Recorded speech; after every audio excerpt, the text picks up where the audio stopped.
Cost accounting சப்ஜெக்ட்ல materials costing சாப்டர்ல stock levels problem போட்டு பார்க்க போறோம். இந்த ப்ராப்ளம் பாத்தீங்கன்னா November 2024 university of Madras question பேப்பர்ல கேட்டிருக்கக்கூடிய 10 மார்க்ஸ் ப்ராப்ளம்.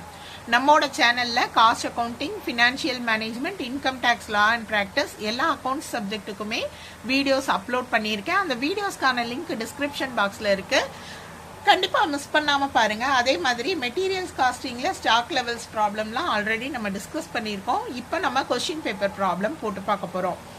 ஸ்டூடெண்ட்ஸ் நிறைய பேர் எக்ஸாம் பாயிண்ட் ஆஃப் வியூல ப்ராப்ளம்ஸ் நடத்துங்க அப்படின்னு கேட்கறதுனால previous year question paper problems எல்லாம் நான் வீடியோஸா அப்லோட் பண்ணிட்டு இருக்கேன். இந்த ப்ராப்ளம்ஸ் கண்டிப்பா உங்களுக்கு எக்ஸாம் பாயிண்ட் ஆஃப் வியூல யூஸ்ஃபுல்லா இருக்கும். காஸ்ட் அக்கவுண்டிங் சப்ஜெக்ட் ரொம்பவே ஈஸியான சப்ஜெக்ட். உங்களுக்கு எல்லாமே ஈஸியான ஃபார்முலாஸ், நீங்க ஃபார்முலாஸ் படிச்சுட்டா கண்டிப்பா வந்து காஸ்ட் அக்கவுண்டிங்ல சென்டம் எய்ம் பண்ண முடியும். இல்லைன்னா கூட நீங்க கண்டிப்பா 75க்கு 60 மார்க்குக்கு மேலேயே எடுக்க முடியும். அவ்வளோ ஈஸியான சப்ஜெக்ட். ஓகே, ஸோ பாத்தீங்கன்னா ஸ்டாக் லெவல் இந்த ப்ராப்ளம் 10 மார்க்ஸ்ல கேட்டாலும் சரி, 5 மார்க்ஸ்ல கேட்டாலும் சரி, ரொம்பவே ஈஸியான ப்ராப்ளம். ஃபார்முலா மட்டும் படிச்சுக்கிட்டீங்க அப்படின்னா நீங்க இந்த ப்ராப்ளம் அட்டென்ட் பண்ண முடியும். ஓகே, ஸோ சிம்பிளான ப்ராப்ளம் தான் கேட்டிருக்காங்க. சம்டைம்ஸ் உங்களுக்கு 2 மெட்டீரியல் 3 மெட்டீரியல் கொடுத்தெல்லாம் ப்ராப்ளம் கேட்பாங்க. ஆனால் ப்ரீவியஸ் இயர் கொஸ்டின் பேப்பர்ல உங்களுக்கு ஒரே ஒரு மெட்டீரியலுக்கு தான் இன்ஃபர்மேஷன் கொடுத்துருக்காங்க. என்னென்ன கால்குலேட் பண்ண சொல்லியிருக்காங்க அப்படின்றத நம்ம கொஸ்டினை ரீட் பண்ணி பார்த்து தெரிஞ்சுக்கலாம். From the following information, calculate maximum stock level, minimum stock level, reorder level, average stock level. இந்த 4 ஸ்டாக் லெவலும் கண்டுபிடிக்க சொல்லியிருக்காங்க. ஸ்டாக் லெவல் கண்டுபிடிக்கிறதுக்கு தேவையான இன்ஃபர்மேஷன்ஸ் கொடுத்துருக்காங்க.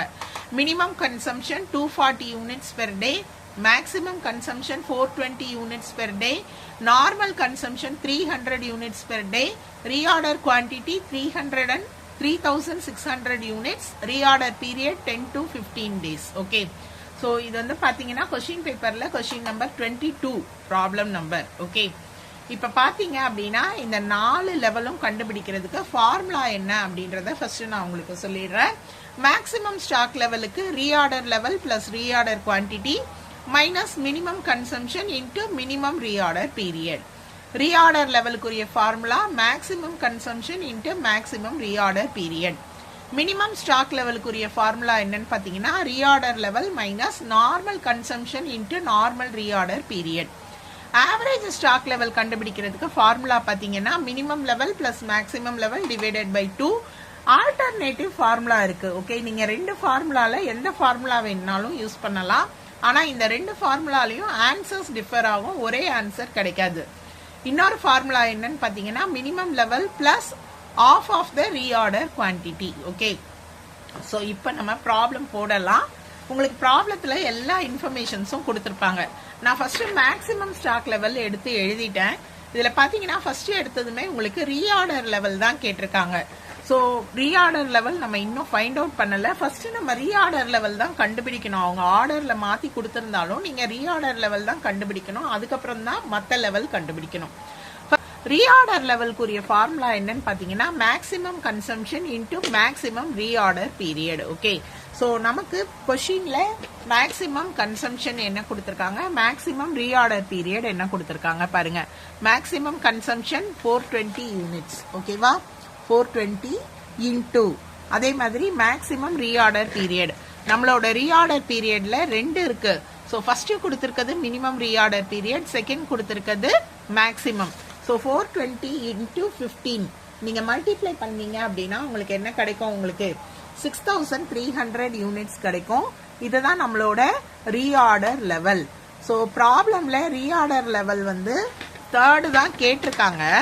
ஆனா நம்ம ஃபர்ஸ்ட் அதை கண்டுபிடிச்சாதான் மேக்ஸிமம் மினிமம் ஸ்டாக் லெவல் கண்டுபிடிக்க முடியும். அதனால நான் ரீஆர்டர் லெவலை ஃபர்ஸ்ட் கால்குலேட் பண்ணிட்டேன். ஓகேவா, ஸோ இப்போ ரீஆர்டர் லெவல் கண்டுபிடிச்சதுக்கு அப்புறம் நம்ம மேக்ஸிமம் லெவல் கண்டுபிடிக்க போறோம்.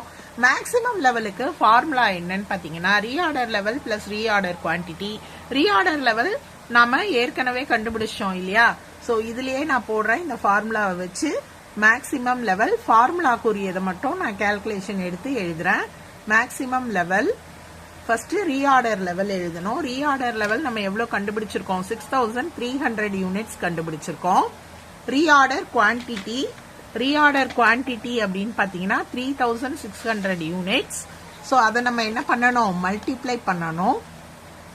ஸோ ப்ளஸ் பண்ணணும். ஓகே, ஸோ இங்கே ப்ளஸ் தான் இருக்கு இல்லையா, plus 3600 units minus minimum consumption minimum reorder period minus பண்ணிட்டு minimum consumption 240 units, minimum reorder period 10 இல்லையா.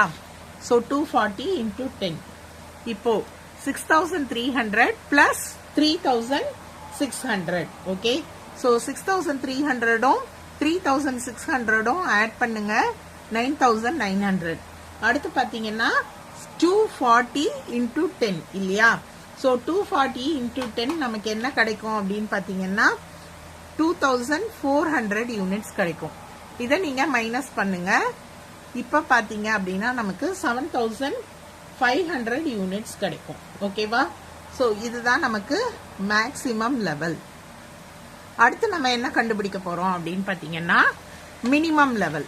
ஸோ மினிமம் லெவலுக்குரிய ஃபார்முலாவும் நான் எடுத்து எழுதியிருக்கேன். என்ன ஃபார்முலா அப்படின்னு பாத்தீங்கன்னா reorder level minus normal consumption into normal reorder period. Reorder level நமக்கு எவ்வளோ, 6300 யூனிட்ஸ். இப்ப நம்ம கண்டுபிடிக்கிறது மினிமம் லெவல். ஓகேவா. ஸோ நான் மினிமம் லெவல் அப்படின்னு எடுத்து எழுதிக்கிறேன். மினிமம் லெவல்ல reorder level 6300 units minus normal consumption normal reorder period. எல்லாமே நமக்கு ப்ராப்ளம்ல இன்ஃபர்மேஷன் கொடுத்திருப்பாங்க. Normal consumption 300 units. அடுத்து பாத்தீங்கன்னா into normal reorder period. Normal reorder பீரியட்னே நமக்கு கொடுத்திருக்காங்க 12 days. Okay, so 6300 into 300 into 12. So 300 into 12 பாத்தீங்கன்னா 3600 கிடைக்கும். 6300ல 3600 மைனஸ் பண்ணா 2700 யூனிட்ஸ். இதுதான் நமக்கு மினிமம் லெவல். ஓகே, ஸோ அடுத்து ஃபார்முலால தான் அப்ளை பண்ண போறோம். Average stock level. Okay, so average stock லெவலுக்கு ரெண்டு ஃபார்முலா இருக்கு, minimum level plus maximum level. So ஏற்கனவே நம்ம கண்டுபிடிச்சோம் மினிமம் லெவல் என்ன மேக்சிமம் லெவல் என்னன்னு. மேக்சிமம் லெவல் பாத்தீங்க அப்படின்னா நமக்கு 7500 யூனிட்ஸ். மினிமம் லெவல் எவ்வளோ கண்டுபிடிச்சோம்னு பாத்தீங்கன்னா 2700 units divided by 2. Okay, so நீங்க கால்குலேட் பண்ணீங்க அப்படின்னா 10200 கிடைக்கும் நமக்கு. Divided by 2 5100 units. ஸோ இந்த ஃபார்முலா யூஸ் பண்ணா இந்த ஆன்சர் கிடைக்கும். அடுத்து பாத்தீங்கன்னா minimum level plus half of the reorder quantity. Minimum level நம்ம கண்டுபிடிச்சோம் இல்லையா. ஸோ மினிமம் லெவல் எவ்வளோன்னு பாத்தீங்கன்னா 2700 யூனிட்ஸ். அதை எடுத்து எழுதிக்கிறேன். அடுத்து half of the reorder quantity. Reorder quantity நமக்கு ப்ராப்ளம்ல கொடுத்திருந்தாங்க இல்லையா. So reorder quantity 3600 units. Half of the 3600. First இதை கண்டுபிடிச்சுக்கோங்க. எவ்வளவு நமக்கு கிடைக்கும் அப்படின்னு பாத்தீங்கன்னா 1800 இல்லையா. ஸோ 2700 பிளஸ் 1800 ஆட் பண்ணீங்கன்னா 4500 யூனிட்ஸ். ஆவரேஜ் லெவல்ல ரெண்டு ஃபார்முலாவும் வேற, ரெண்டும் வேற ஆன்சர் தான் நமக்கு கிடைக்கும். இன்னைக்கு நம்ம கொஸ்டின் பேப்பர் ப்ராப்ளம் போட்டு பார்த்தோம். Minimum level maximum level stock லெவல்ஸ்ல ப்ராப்ளம் போட்டு பார்த்திருக்கோம். ஓகே, ஸோ இந்த ப்ராப்ளம் உங்களுக்கு புரிஞ்சிருக்கும்னு நினைக்கிறேன். டவுட்ஸ் ஏதாவது இருந்தா கமெண்ட் செக்ஷன்ல கேளுங்க. நன்றி.